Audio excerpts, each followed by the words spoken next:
శ్రీమాత్రే నమః. అందరికీ నమస్తే అండి. మన అరుణాచలం టూర్ విశేషాల్లో ఇది లాస్ట్ వీడియో అండి. ఈ వీడియోలో నాకు అభిషేకంలో ఏమేమి ఇచ్చారు అనేటువంటి కిట్లో ఏమున్నాయి అనేది చూపిస్తాను. అలాగే మేము దారిలో వస్తూ వస్తూ తిరుత్తణి క్షేత్రానికి కూడా వెళ్ళాము. తిరుత్తణి మీలో చాలామంది వినే ఉంటారు, వెళ్ళే ఉంటారు. ఎంతమంది వెళ్ళారు అనేది కింద కామెంట్ బాక్స్లో నాతో షేర్ చేయండి. ఒక మొక్కు తీర్చుకోవడానికి తిరుత్తణి వెళ్ళి మళ్ళీ రాత్రి 8-9 లోపల ఇంటికి రీచ్ అవ్వాలి అని చెప్పి కోరిక అనమాట. ఎందుకంటే ఆ రోజు మాఘ పౌర్ణమి కదా, పొద్దున్న అభిషేకం చేసుకున్నాను. అండ్ మీకు కూడా మాఘ పౌర్ణమి వ్రతాన్ని నేను అందించడం జరిగింది. ఎలా అయినా ఈ మంత్ మిస్ కాకూడదు, నేను వ్రతాన్ని చేసుకోవాలి అని చెప్పి నా టార్గెట్ అనమాట. అండ్ ఇక్కడ మనం తిరుత్తణికి రీచ్ అయిపోయాము. అరుణాచలేశ్వరుడికి మనస్ఫూర్తిగా దండం పెట్టుకున్నాను. ఇంతటి మహద్భాగ్యాన్ని కల్పించావు స్వామి, మళ్ళీ మళ్ళీ వచ్చేటువంటి అవకాశాన్ని నాకు ఇస్తే గనక నీకు ఈ జన్మకు నాకు అంతకన్నా భాగ్యం కలిగించింది ఇంకోటి ఉండదు అని చెప్పి మనస్ఫూర్తిగా దండం పెట్టుకొని ఒక్కసారి జీవితంలో వచ్చిన ఈ అవకాశానికి ఆయనకు మనస్ఫూర్తిగా కృతజ్ఞతలు తెలుపుకొని తిరుగు పయనమయ్యాను. ఇంకా తిరుత్తణికి దగ్గరలో ఉన్నాము అనగా ఒక సిల్వర్ షాప్ దగ్గర ఆగాము. ఆగి మాకు ఒక మొక్కు ఉందండి. లాస్ట్ ఒక 5 ఇయర్స్గా అనమాట, స్వామివారికి శక్తి శూలం సమర్పించాలి అని చెప్పి తిరుత్తణిలో ప్రత్యేకంగా చాలామంది హుండీలో ఏదైనా ఒక మొక్కుకొని డబ్బులు వేయడం కానీ, లేదా ఈ శక్తి శూలాన్ని సమర్పించడం, ఏదైనా ఒక సంకల్పం అనుకొని సంతానం కోసం కావచ్చు, లేదా మన మనసులో ఏదైనా పెద్ద పెద్ద కోరికలు ఉన్నప్పుడు కావచ్చు, ఒక సంకల్పం నెరవేరాలి అనుకునేటప్పుడు స్వామివారికి చాలా అత్యంత ప్రీతిపాత్రమైనటువంటి శక్తి శూలాన్ని సమర్పిస్తాము అని మొక్కుకుంటే అది తీరుతుంది అని చెప్పి చాలామందికి నమ్మకం. మాకు అలాగే తీరిందనమాట. సో మేము 5 తులాల్లో వేస్తాము అని చెప్పి మొక్కుకున్నాం. అందుకని దారిలో ఒక షాప్ దగ్గర ఆగి శక్తి శూలం కొనుక్కొని, సో మేము అరుణాచలం నుంచి తిరుత్తణి రీచ్ అయ్యేసరికి మనకి తిరుపతి నుంచి మీరు తీసుకున్న అరుణాచలం రిటర్న్లో మీకు చెప్తున్నాను, ఆల్మోస్ట్ ఒక 120 కిలోమీటర్స్ వరకు దూరంలోనే మనకు తిరుత్తణి వస్తుందండి. అదే తిరుపతి నుంచి మీరు తీసుకుంటే కనుక 68 కిలోమీటర్స్ దూరంలో ఉంటుంది. తిరుపతి నుంచి దారిలో ఏవైనా పుణ్యక్షేత్రాలు చూసుకుంటూ అరుణాచలం వెళ్ళాలన్నా, చెన్నై రీచ్ అయ్యేటువంటి క్రమంలో అయినా మనకి కంచి వస్తుందండి. కంచి కామాక్షి అమ్మవారు ఉన్నారు కదా, ఆ టెంపుల్ వస్తుంది, తిరుత్తణి వస్తుందండి. సో రాయలసీమ చుట్టుపక్కల చెన్నై వాసులకు, తమిళనాడు వాసులకు, అలాగే ఎటువైపు మీరు చూసిన తిరుపతి వాళ్ళందరికీ ఆరాధ్య దైవం అనమాట. కుల దైవంగా తిరుత్తణి వల్లి దేవసేన సమేతుడైనటువంటి సుబ్రహ్మణ్యేశ్వర స్వామివారు ఉంటారు. స్వామివారిని ఖచ్చితంగా దర్శనం చేసుకుంటారండి సంవత్సరానికి ఒకసారి ప్రతి ఒక్కరూ కూడా. అయితే ఇక్కడ మీకు హోటల్ చూపిస్తూ ఉన్నాను. ఇది హోటల్ మయూర అనమాట. ఎప్పుడు మేము తిరుత్తణి వచ్చినా కూడా, తిరుపతి దర్శనానికి వస్తే తిరుత్తణి వస్తామండి. మా కులదైవం సుబ్రహ్మణ్యేశ్వర స్వామివారు. ఈ క్షేత్రం అంటే మాకు చాలా చాలా ఇష్టం అనమాట. గతంలో కూడా తిరుత్తణి గురించి ఒక వీడియో పెట్టానండి. ఎవరైనా గనక మార్గ మధ్యలో మంచి ఫుడ్ కోసం చూస్తూ ఉంటే ఈ హోటల్ చాలా బాగుంటుంది. ఇక్కడ 100 రూపీస్ అనమాట ప్లేట్ భోజనము, మనకి ఫుల్గా పెడతారు, చాలా బాగుంటుంది. ఇక్కడ రూమ్స్ కూడా డెవలప్ చేశారు ఈ మధ్య కాలంలో. సో మేము అక్కడ ఫుడ్ తీసుకున్నాము.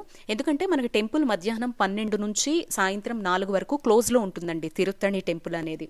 మేము రీచ్ అయ్యేసరికి ఆల్మోస్ట్ 2 నుంచి 2:30 మధ్య అయిందనమాట. అరుణాచలం నుంచి రిటర్న్లో, అరుణాచలంలో నేను స్టార్ట్ అయ్యేసరికి 11 అయిపోయిందనమాట. సో ఫస్ట్ భోజనం అది చేసేసుకొని స్వామివారి దగ్గరకు వెళ్ళిపోదాము అని చెప్పేసి ఇంకా కొండ ఎక్కుతూ ఉన్నామన్నమాట. సో మేము భోజనం అది కంప్లీట్ చేసి కొండ ఎక్కే టైంకి 3:30 నుంచి 4 మధ్యలో అవుతుంది. సో ఇంకొంచెం నడిచేటువంటి మార్గం ఉంటుంది. ఇక్కడ ఉత్సవాలు కృత్తిక నక్షత్రం, కార్తీక మాసం సమయంలో కావచ్చు, విశేషమైనటువంటి పర్వదినాల్లో అయితే ఇక్కడే ఆపేస్తారండి వెహికల్స్, పైకి కూడా రానివ్వరు. ఈ మొత్తం మీరు ఏదైతే చూస్తున్నారో ఈ డిస్టెన్స్ అంతా కూడా నడుచుకొని వెళ్లాల్సి ఉంటుందన్నమాట. స్వామివారికి సంబంధించినటువంటి కొన్ని విశేష ఆరాధనలు జరిగేటువంటి క్రమంలో మా లక్కీ ఏంటంటే ఆ రోజున దేవసేన అమ్మవారితో స్వామివారి వివాహం జరిగినటువంటి రోజంట. అంటే స్వామివారి పెళ్లి రోజు. చాలా చాలా విశేషం. అనుకోకుండా మనకి ఎన్ని ఎదురవుతాయా అని అనిపిస్తూ ఉంటుంది కొన్ని విశేషాలు చూసినప్పుడు. పెద్దగా భక్తజన సందోహం కూడా లేదండి. అసలు చాలా పీస్ఫుల్గా స్వామివారి దర్శనం అయింది. ఎంత బాగా కన్నులారా ఎంతసేపు మాకు అంటే ఒక 15 నిమిషాలు 20 నిమిషాలు స్వామిని చూస్తూ అక్కడ ధ్యానం చేసుకుని దండం పెట్టుకుని వచ్చేంత అవకాశాన్ని కల్పించారు. అండ్ ఇక్కడ మనకు ఆరోగ్యం బాగోకపోయినా, సంతానం కావాలి అనుకున్నా, లేదా ఏవన్నా సర్పదోషాలు, కాలసర్పదోషాలు, నాగదోషాలు వంటి ఉన్నా కొంతమంది ఇక్కడ అమ్మేటువంటి వాటిని తీసుకువెళ్ళి హుండీల్లో వేస్తూ ఉంటారు. కానీ వెండివి తీసుకొని వెళ్ళి వేస్తే గనక మంచిదని చెప్తారండి. అక్కడ అమ్మేవేవి వెండివి కాదు, నార్మల్ కోటింగ్ అనమాట. అయితే ఇక్కడ ఎందుకు నవ్వుతున్నానంటే మా బాబు అంటున్నాడు, వాళ్ళని అడుగుతున్నాడు అనమాట అమ్మాయి వాళ్ళని, నేను పైలట్ అవ్వడానికి మీరేమన్నా నమ్ముతారా ఇక్కడ హుండీలో వేయడానికి అని వాళ్ళని అడుగుతున్నాడు. వాడికి తెలియదు కదా పాపం. సో వాడికి మనసులో పైలట్ అవ్వాలని కోరిక. సో అలా అడుగుతుంటే పైలట్ అవ్వాలంటే చదువుకోవాలి నాన్న, అంతే తప్ప హుండీల్లో వెయ్యరు అని చెప్పి నేను అంటూ ఉన్నాను. సో అది పిల్లలు కొన్ని విషయాల్లో చాలా అలర్ట్గా ఉంటారు కదా, వాళ్ళకి అప్పటికప్పుడు అలాంటి థాట్స్ వస్తూ ఉంటాయి. సరే, ఈ క్షేత్రం ఏంటంటే స్వామివారు ఒక రాక్షసుని సంహారం తర్వాత సాక్షాత్ ఆచార రూపంలో ఇక్కడికొచ్చి జ్ఞాన రూపంలో వెలిసినటువంటి క్షేత్రము. అదేవిధంగా వల్లి దేవసేనల్లో దేవసేన అమ్మవారిని వివాహం చేసుకున్నటువంటి ప్రదేశం కూడా తిరుత్తణేనండి. స్వామివారు ఇక్కడ జ్ఞాన రూపంలో ఉంటారు. మన జీవితంలో ఏవైనా తెలిసి తెలియక పాపకర్మలు చేసి ఉన్నా, ఒకవేళ తెలిసి చాలామంది తప్పులు చేస్తూ ఉంటారు, వాటిని కడుక్కునే మార్గమే లేదా అని చెప్పి పరిష్కార మార్గాల కోసం కొంచెం అవగాహన వచ్చిన తర్వాత వెతుకుతూ ఉంటారు. అలాంటప్పుడు తమిళనాడు క్షేత్రంలో కొలువై ఉన్నటువంటి తిరుత్తణి క్షేత్రానికి వచ్చి 365 మెట్లు ఉంటాయండి. మెట్ల మార్గము ఉంటుంది. మనం ఇప్పుడు వెహికల్తో కొండ మీదకు రావడానికి కూడా ఉంటుంది. తిరుపతి నుంచి తీసుకుంటే 68 కిలోమీటర్స్ అనమాట. సో మనం అరుణాచలం నుంచి తిరుపతి వైపు రిటర్న్ అయినా కూడా దారిలో ఈ క్షేత్రాలు అనేవి కంచి కానీ తిరుత్తణి కానీ వస్తూ ఉంటాయండి. తొందరగా దర్శనం అయిపోవాలి అనుకుంటే కనుక మనిషికి 100 రూపీస్ అనమాట. మనం హ్యాపీగా ఇది స్పెషల్ క్యూ లైన్లో వెళ్ళి దర్శనం చేసేసుకోవచ్చు. మేము జనాలు లేకపోయినా ఎందుకు టికెట్ తీసుకున్నామంటే, మేము శూలం తీసుకున్నాం కదా, ఆ శూలం అనేది స్వామివారి చేతుల్లో పెట్టాలంటే ఈ క్యూ టికెట్లో వెళ్తే పాసిబిలిటీ ఉంటుంది అనేటువంటి ఉద్దేశంతో మేము తీసుకున్నాము. ఇదిగో లోపల ప్రాంగణము, ఇదేనండి ఎంట్రన్స్. ఇంకా లోపలికి ఇలా ప్రవేశించగానే స్వామివారి దర్శనం అయిపోతుందనమాట. ఇక్కడ వరకు మాత్రమే ఫోన్స్ నిలవ చేస్తారు. వల్లి అమ్మవారు సపరేట్గా, సుబ్రహ్మణ్యేశ్వరుడు సపరేట్గా, అదేవిధంగా దేవసేన అమ్మవారు సపరేట్గా దర్శనం ఉంటుంది. చాలా అపురూపమైనటువంటి దర్శనం అండి. బంగారు బిల్వ దళాల మాలను మెడలో వేసుకొని ఉంటారు. శక్తి శూలం అలా కంటికి కనిపిస్తూ ఉంటుంది. శక్తి అంటేనే అమ్మవారికి సంబంధించినటువంటి శూలం కదా. తల్లి అంటే అమితమైనటువంటి ప్రేమ కలిగినటువంటి పుత్రుడు అనమాట సుబ్రహ్మణ్యేశ్వర స్వామివారు. అలాగే ఈ జన్మలో చేసినటువంటి పాపకర్మలు ఈ జన్మలోనే తొలగించుకోవాలంటే తిరుత్తణి క్షేత్రంలో అడుగుపెట్టి స్వామివారి దర్శనం చేసుకుంటే గనక అవన్నీ తొలగిపోతాయి అని చెప్పి నమ్ముతారండి. సంతానం కోసమైన అనారోగ్య సమస్యలున్నా, కాలసర్పదోషాలున్నా, సర్పదోషాలున్నా, నాగదోషాలున్నా కూడా ఇక్కడికి వచ్చి స్వామివారికి ఏదో ఒక విధంగా ముడుపు గాని, కావడి వంటివి కట్టి గాని పెద్ద పెద్ద మొక్కులు తీరుస్తారు. ఉత్సవాల సమయంలో చూడాలండి, 2 కళ్ళు సరిపోవు, అసలు ఇసకేస్తే రాలరు, అంతమంది జనం ఉంటారు. ఇక్కడ చిన్న పిల్లలకి చెవులు కుట్టించాలి అన్న 9 నెలలప్పుడు తల వెంట్రుకలు ఇస్తారు కదా, మొదటి తల వెంట్రుకలు సమర్పించేటువంటి క్రమంలో అయినా అద్భుతంగా ఉంటాయండి కార్యక్రమాలు. స్వామివారి పుష్కరిణి కూడా ఉంటుంది. మీకు ఇక్కడ నేను చూపిస్తున్నటువంటి మార్గం మెట్ల మార్గం. 365 మెట్లు ఉంటాయి. ఒక్కొక్క రోజు ఒక్కోసారి, అంటే మనం తెలియకుండా ఆ రోజు చేసిన ప్రతి పాపకర్మని ఇక్కడ ఎక్కేటువంటి ఒక్కొక్క మెట్టు ద్వారా నాశనం చేసుకోవచ్చు. మన కర్మని, మనం చేసిన పాపాలని అక్కడే కడిగేసుకొని పరిశుద్ధం అయినటువంటి మనస్సుతో స్వామి దర్శనానికి రావచ్చు అని చెప్పి నమ్మకం అనమాట. అంతటి అద్భుతమైనటువంటి స్వయంభూ సుబ్రహ్మణ్యేశ్వర స్వామి వారి క్షేత్రం అండి. మనకి అందుబాటులో దగ్గరగా ఉండేటువంటి మహాద్భుతమైన పుణ్యక్షేత్రం. అన్ని వసతులు, భోజనాలు, సదుపాయాలు అన్నీ ఉంటాయండి ఇక్కడ. బట్ ప్రతిదీ నేను మీకు ఇక్కడ ఈ వీడియోలో కూలంకషంగా చూపించలేకపోతున్నాను. ఇక ఆ తర్వాత తిరుత్తణిలో స్వామివారి దర్శనం కంప్లీట్ అయ్యేసరికి ఆల్మోస్ట్ మాకు 4:30 వరకు అయింది. లోపల ఇంకా స్వామివారి ఉత్సవ మూర్తులు ఉంటాయి. ఒక 5-6 వరకు హుండీలు ఉంటాయి. అందరూ కూడా శక్తి శూలాలు, మొక్కులు అన్నీ కూడా హుండీల్లోనే సమర్పిస్తూ ఉంటారు. చేతికి డైరెక్ట్గా అర్చకులు ఎవ్వరూ తీసుకోరండి. ఇంత చక్కగా స్వామి తమ వివాహం అయినటువంటి ప్రదేశము, వివాహం జరిగినటువంటి రోజునే మాకు దర్శనాన్ని ఇవ్వడం అనుకోకుండానే జరిగిందండి. ఇది మేమేమీ మా ప్లాన్లో తిరుత్తణి వెళ్తామని లేదు. టైం ఉంది, వచ్చేటప్పుడు మొక్కు తీర్చేసుకుందాము అనుకొని దారిలో ఆగి వచ్చామన్నమాట. అలా జరిగింది. ఇక రాత్రి ఇంటికి రీచ్ అయ్యేసరికి ఆల్మోస్ట్ 9 అయిపోయిందండి. 9 అవ్వగానే ఇంటికి రాగానే ఫస్ట్ ఇల్లంతా చీపురుతో ఊడ్చేసుకున్న తర్వాత, అంటే తడిగుడ్డ పెట్టేటువంటి సమయం లేదు, వెళ్ళేటప్పుడు పరిశుభ్రంగానే పెట్టుకొని దీపం పెట్టుకొని వెళ్ళాం కదా. కానీ నేను ఎలాగైనా ఈరోజు మాఘ పౌర్ణమి వ్రతం చేసేయాలి అని నా సంకల్పం అనమాట. ఎందుకంటే ఈ నెల మిస్ అయ్యాను అంటే మళ్ళీ నెక్స్ట్ ఇయర్ మాఘమాసం దగ్గరికి వెళ్ళిపోవాల్సి వస్తుంది. అందుకని ఈ మాఘ పౌర్ణమి వ్రతం, అందులోనూ అరుణాచలేశ్వరుడు, అపీత కుచాంబ స్వామి అమ్మవార్లు అలా అదేవిధంగా తిరుపతి దర్శనము ఇన్ని చేసుకొని ఈ మాఘ పౌర్ణమిని నేను వదులుకోకూడదు అనేటువంటి సంకల్పం అనమాట. నేను మీ అందరికీ కూడా మన ఛానల్లో మాఘ పౌర్ణమి అనే కాదండి, 12 పౌర్ణముల వ్రతాన్ని అందించానండి. సో అందులో భాగంగా మొదటి నెల వ్రతం అనమాట. దారిలో వచ్చేటప్పుడే ఈ నెల నేను ఈ వ్రతం గురించి చాలా వివరంగా డీటెయిల్స్ అందిస్తూ వీడియో పెట్టానండి. సో నెక్స్ట్ మంత్ నుంచి ప్రసాదాలు ముందుగా చెప్తాను అని చెప్పడం జరిగిందనమాట. సో ఈ నెల వరకు అయితే అరటిపండు ప్రసాదంగా కావాలి, చామంతి పూలు అమ్మవారి అర్చన కోసం కావాలి. అందుకని మేము ఇంటికి రీచ్ అయిన వెంటనే ఫస్ట్ అన్నిటినీ క్లీన్ చేసేసుకున్నాను. మళ్ళీ స్నానం చేసేసుకొని చక్కగా పూజకైతే ఉపక్రమించానమాట. ఏ విధంగా అయినా ఎంత లేట్ అయినా పూజ అనేది ఆపకూడదు అనుకున్నాను. ఈ పూజకు సంబంధించి పూర్తి వివరాలండి కింద లింక్ నేను మీకు ప్రొవైడ్ చేస్తాను. ద్వాదశ పౌర్ణమిల వ్రతం అంటారనమాట. ఎటువంటి సంకల్పాల కోసమైనా కూడా నేనైతే అమ్మవారి ముందర 501 రూపాయలు పెట్టుకున్నాను. ఎవరికైనా సహాయార్థం కావచ్చు, గో సంరక్షణార్థం కావచ్చు. నాకు ఆల్రెడీ హెల్పింగ్కి ఒక బాక్స్ అనేది పెట్టుకుంటాను, అందులోనే దీన్ని కూడా యాడ్ చేసేద్దాం అనుకున్నాను. మీరు అంటే పూర్తి విధానం మీకు అర్థం అవ్వాలంటే ఆ వీడియో చూస్తేనే అర్థమవుతుంది. ఇక్కడ నేను మళ్ళీ చెప్పానంటే మీకు అర్థం కాదండి, మిగతా వివరాలు చెప్పాలి కదా. అదేవిధంగా అరుణాచలంకి సంబంధించి నా వీడియోస్ చూసి ఎంతమంది ఆనందపడ్డారో, కొంతమందిని చూసిన తర్వాత నేనేమన్నా బాధ పెట్టానేమో అనేటువంటిది కొంచెం మనసులో చివుక్కుమంది. ఎందుకంటే మేము వెళ్ళలేకపోతున్నాము, స్వామి మమ్మల్ని రప్పించుకోవడం లేదు, చాలా బాధగా ఉంది, అభిషేకం లాంటివి మేము ఎప్పుడు చూస్తాము, ఇలాంటి మాటలు అన్నప్పుడు నేను ఒక్క మాట చెప్తానండి. అరుణాచలం వెళ్ళటం అనేది నా వరకు 5 ఏళ్ల సంకల్పం అండి. స్వామిని అరుణాచల శివ అని చెప్పి కోరుకోగా 5 ఏళ్ల తర్వాత స్వామివారు నాకు అవకాశాన్ని కల్పించారు.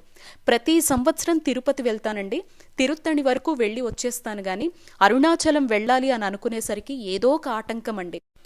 ఒక 3 ఏళ్ల క్రితం వరకు కూడా నేను అందరిలాగే అన్నీ చూడాలి, అన్ని కోరికలు తీర్చుకోవాలి అని ఆశపడేటువంటి సాధారణమైనటువంటి అమ్మాయినేనండి. నేను ఎప్పుడైతే ఆధ్యాత్మికంగా గడపడం మొదలుపెట్టాను, 16 సోమవారాల వ్రతం, షోడశ సోమవార వ్రతం ఉంది కదా, అది సంకష్టహర చతుర్థి వ్రతము, అనఘాష్టమి వ్రతము, అలాగే 7 శనివారాల వ్రతము సంవత్సరానికి ఒకసారి, ఇవన్నీ రెగ్యులర్గా చేస్తూ ఉండటం వల్లే ఆధ్యాత్మికంగా చాలా మార్పులు రావడాన్ని నేను గమనించాను. ముఖ్యంగా 16 సోమవారాల వ్రతం ప్రారంభించిన తర్వాతే నేను అనుకున్నటువంటి సంకల్పానికి లాస్ట్ ఇయర్ కాశీ వెళ్ళటం, ఈ ఇయర్ అరుణాచలం వెళ్ళటం, ఇంకా షోడశ లింగాలన్నీ కూడా నా దగ్గరే ఉన్నాయి. అవి ఏ నదిలో కలుపుతాను అనేది ముందు వీడియోస్ ద్వారా మీ అందరికీ కూడా తెలుస్తుందండి. సో ఇలా నేను ఆధ్యాత్మికంగా ఎప్పుడైతే గడపడం ప్రారంభించానో నా మనసులో ఉన్నటువంటి సంకల్పాలు కూడా దైవానికి తెలిసి, అంటే మనమేమి వజ్రాలు వైడూర్యాలు అవన్నీ అడగటం లేదు, వాళ్ళ దర్శనాన్ని మాత్రమే అడుగుతున్నాము, చూడాలి అనేటువంటి తపనను మాత్రమే వాళ్ళతో చెప్తున్నాము అనేది నిజంగా మనస్సాక్షి అనేది ఉంటుంది కదా, ఆ విధంగా మనం భగవంతుడికి చెప్పేటువంటి సంకల్పాలు ఎలా చేరతాయి అనేటువంటి మార్పుల్ని ఈ వ్రతాల ద్వారానే నేను చూశానండి. మీరు కూడా అరుణాచల శివ అనుకుంటూ చూడాలి, లేదంటే పాల్గొనాలి, వెళ్ళాలి అనుకునేవాళ్ళు కొన్ని వారాల పాటు, కొన్ని రోజుల పాటు స్వామివారి నామస్మరణలో గడపండి. తప్పకుండా అది ఏ రూపంలో వస్తుందనేది మనకు తెలియదండి, ఆ సంకల్పం ఆయనే అక్కడికి రప్పించుకుంటారు. ఇక అభిషేకం లాంటివి కూడా మనకు అవకాశాలు లేకపోయినా తెలియకపోయినా ఆ టైంకి అక్కడ నేను ఒక్క విషయం చెప్తానండి, మీరు ఏ క్షేత్రానికి వెళ్ళినా అక్కడ కనపడేటువంటి సిబ్బంది కావచ్చు, అర్చకులు కావచ్చు, ఎవరైనా ఉంటారు కదా, మేము ఒక రోజు టైం స్పెండ్ చేస్తాము అనుకున్నా, లేదా నెక్స్ట్ టైం వచ్చేలా ప్లాన్ చేసుకున్నా వాళ్ళని అడగండి. అందరూ కూడా దర్శనం చేసుకొని గబగబా బయటకు వచ్చేసేటువంటి ప్రయత్నాల్లోనే ఉంటారు, కానీ అక్కడ ఏదైనా సేవల్లో పాల్గొనటానికి మనకు అవకాశం ఉందా లేదా అనేది ఎవ్వరూ గమనించరండి. నేను అక్కడ ఎవరైనా సిబ్బంది కనిపించినా, అర్చకులు కనిపించినా వాళ్ళతో మాట్లాడతాను. ఇక్కడ ఏమేం సేవలు ఉంటాయి, వీటిని మనం చేసుకోవాలంటే ఎలాగా, ఇవన్నీ కూడా వాళ్ళని అడిగి తెలుసుకొని కాంటాక్ట్స్ రాసుకొని నెక్స్ట్ టైం ఆ విధంగా ప్లాన్ చేసుకుంటూ ఉంటానండి. ఇది పుణ్యక్షేత్రాల్లో బాగా గుర్తుపెట్టుకోండి. ఇక అభిషేకం కిట్లో ఏమేమి ఉన్నాయి అనేది మీకు ఇక్కడ నేను చూపిస్తానండి. ఈపాటికే చాలా మంది నన్ను మెయిల్స్ త్రూ అడుగుతున్నారు, ఇన్స్టాగ్రామ్లో అడుగుతూ ఉన్నారు. ఇవన్నీ కూడాను అభిషేకం కంప్లీట్ అయిపోయి బయటకు వచ్చిన తర్వాత ఎవరైతే అభిషేకం చేసినటువంటి ప్రధాన అర్చకులు ఉంటారు కదా, వాళ్ళ చేతుల మీదుగా మనకి ఇవన్నీ ఇప్పిస్తారండి. కొన్ని పళ్ళు అనేవి పెడతారు. అదేవిధంగా లోపల గర్భాలయంలో ప్రధాన మూర్తి స్వామివారు ఉంటారు కదా, అరుణాచలేశ్వరుడు, ఆయనకు పూసినటువంటి విభూతిని కొంచెంగా కొన్ని ప్యాకెట్స్లోకి తీసి అక్కడ ఇలా ప్యాకెట్స్ అనేవి ఇవ్వడం జరుగుతుందనమాట. అందరికి ఎంతమందికి పాల్గొన్నారో అంతమందికి ఇదే కిట్ ఉంటుందండి. ఇవి కాకుండా మనం స్పెషల్గా ఏమన్నా డ్రై ఫ్రూట్స్ ఫ్రూట్స్ లాంటివి తెచ్చుకొని స్వామికి సమర్పిస్తే అవి మనకి మాత్రమే ఇచ్చేస్తారు. పూలదండలు ఏవైనా పట్టుకొని వెళ్ళొచ్చు, స్వామికి అలంకరిస్తారు అని ముందు వీడియోలో కూడా నేను చెప్పానండి. వస్త్రాలు మాత్రం ఏమీ ఇవ్వరు. ఇక ఆ తర్వాత అమ్మవారికి సంబంధించినటువంటి పసుపు కుంకుమ, అప్పటికప్పుడు అమ్మకి సంబంధించినటువంటి కుంకుమ అమ్మకి పూసినటువంటిది మన చేతిలో పెడతారు. అప్పటికప్పుడు స్వామివారికి ధరింప చేసినటువంటి విభూతిని కూడా మన చేతిలో కొంచెం వేస్తారనమాట. అవి కూడా జాగ్రత్తగా దాచుకొని వీటితో కలిపేసుకోవచ్చు. అమ్మకి అభిషేకం చేసినటువంటి పసుపు ముద్దని కూడా కాస్త ఇస్తారండి. అదేవిధంగా ఒక కిట్, మంగళసూత్రం అని, మంగళసూత్రం తాడని, గాజులని, ఒక సౌభాగ్య సూచనగా ఉండేటువంటి వస్తువులు కూడా ఇస్తారు. పళ్ళు పెడతారు, విభూతి పెడతారు. అలాగే అభిషేకం చేసినటువంటి జలాన్ని స్వామివారిది ఇస్తారు, అమ్మవారిది ఇవ్వరండి. అమ్మవారికి సంబంధించి పసుపు మాత్రమే మంగళసూత్రానికి పెట్టుకోవడానికి కావచ్చు, నిత్యం ధరించుకోవడానికి కావచ్చు ఇస్తారనమాట. ఇంకా మిగతావి ఇవన్నీ కూడా పసుపు కుంకుమ ప్యాకెట్లు ఉంటే వాటిని అందులో పెడతారు. ప్రధానంగా స్వామికి గంధంతో చేసినటువంటి అభిషేక జలం ఉంటుంది కదా, అది ఒక బిందెలోకి తీసి ఎంతమంది పాల్గొన్నారో వాళ్ళందరికీ కూడా బాటిల్స్లో ఇస్తారు. అది మనం ఇంట్లో పెట్టుకుంటే కనుక ఎప్పుడైనా అశౌచాలు వచ్చినప్పుడు, ఇంట్లో మైలు వంటివి, ఇల్లు శుద్ధవ్వాలి అనుకున్నప్పుడు దాన్ని జల్లుకుంటూ ఉండడం కోసం ఇస్తారు. సో ఇలా అభిషేకం కిట్లో మనకిస్తారు. అభిషేకం గురించి మనసు వరకు ఎవరూ తీసుకోవద్దండి. మీరు మనస్ఫూర్తిగా స్వామివారిని అడగండి, నాకు ఈ సంకల్పం ఉంది, నిన్ను చూడాలనుకుంటున్నాను, దానికి మార్గాన్ని నువ్వే చూపించాలని. దర్శనానికి వెళ్ళినప్పుడు అనుకోకుండానే ఇటువంటి భాగ్యాలు మనకు ఎదురవుతాయండి. నమ్మండి, భక్తితో విశ్వాసంతో, సర్వం ఆయనే అనేటువంటి నమ్మకంతో ఉండండి. అలా ఉంటే గనక తప్పకుండా మనకి ఆధ్యాత్మికంగా ఎలాంటి కోరికలు ఉంటాయో వాటన్నిటినీ భగవంతుడు నెరవేర్చేస్తూ ఉంటాడనమాట. కానీ డబ్బు గురించి ఆలోచించో, సొంత కోరికల కోసం ఆలోచించుకొనో మనలో చాలా మంది స్వార్థపూరితంగా ఉంటామన్నమాట. సర్లే ఇంత డబ్బు పెట్టి ఇప్పుడు ఇది అవసరమా, ఇది చూడకపోతే దర్శనం చేసుకున్నా మామూల్లోకి రాదా, ఇలాంటి ఆలోచనలతో ఉంటాం చూడండి. అటొక కాలు ఇటొక కాలు ఎప్పుడు వేస్తామో అవి ఆ కోరికలు అక్కడితో ఆగిపోతాయి.